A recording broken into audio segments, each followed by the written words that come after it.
The UN humanitarian chief in Afghanistan appealed for $850 million Thursday to help the war-torn country cope with the impact of the Taliban offensive, protracted malnutrition for a third of the country, a severe drought, and the return of 627,000 Afghans this year, most of them deported from neighboring Iran.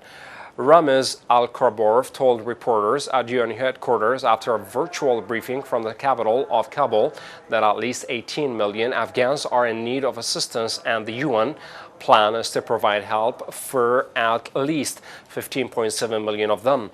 But he said the UN's $1.3 billion appeal is only 37% funded, $450 million, with the United States the largest donor. He said the $850 million being sought is desperately needed as American and NATO troops complete their pullout from Afghanistan after nearly 20 years. The Taliban in recent weeks have gained control of many districts and key border posts with neighbors Iran, Pakistan, Uzbekistan and Tajikistan.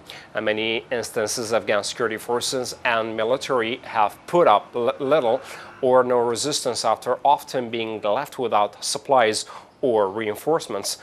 Alakbarov said the second drought in 3 years and the Taliban's offensive have led 270,000 people to flee their homes in rural areas toward urban areas and regional centers where they need food, water, shelter and sanitation. The UN is also seeing very intensive movements of population in the areas when the Iranian and Pakistan borders are now largely closed, with Afghans trying to use paths away from the official crossings to try to leave the country, he said. Alakbarov expressed hope that Afghanistan's neighbors will look at the situation in terms of human rights and their responsibility to protect people from suffering and allow Afghan refugees to their countries. The United Nations registers 627,000 Afghans who have returned from neighboring countries so far this year, he said, and most of them are from Iran.